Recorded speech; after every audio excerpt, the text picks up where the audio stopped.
The police dog, who was on a lead, rounded the corner of the house ahead of the officer, where he encountered a young child in the yard, obviously unrelated to the event, and she was bitten by the dog. She doesn't want to be really around anybody. She doesn't even want to be around our own dog that she was raised around her whole life. She pushes them away. She's scared and withdrawn. Well, we've been, we'll continue to try and reach out to the family. Of course, we want to make sure that they're provided victim services and that they get what they need to try and get through a couple of really hard days here as they struggle with how to deal with their own children and their own experiences. And it's something we feel horrible about. I can only imagine, as I mentioned, how terrifying that would be to see your child or to know that happened to your child. And as a service, we've taken this seriously and we're looking into it, and we'll have to move ahead from there. Yeah, what would you like to hear from them? How they're going to make her feel better. How they're going to be able to compensate her for what she has missed out on now.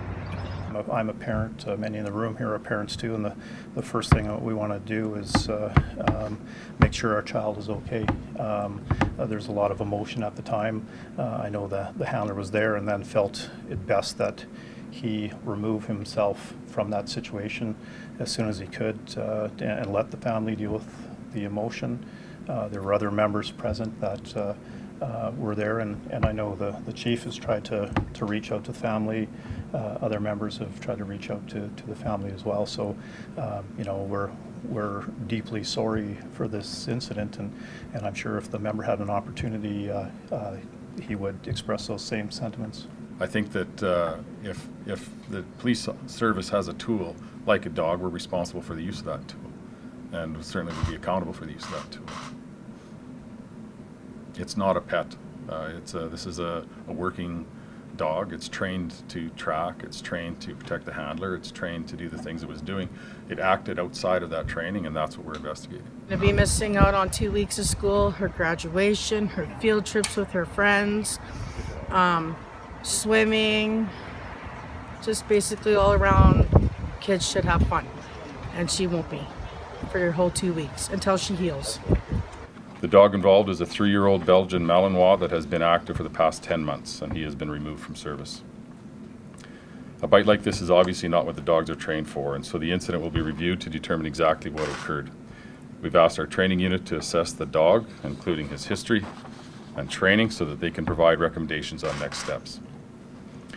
We expect a use of force report as well, and an evaluation of the dog is mentioned in the coming weeks, and longer term decisions will be made at that time.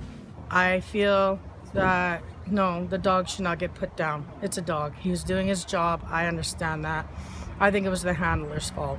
He should have had a shorter leash going around a blind spot.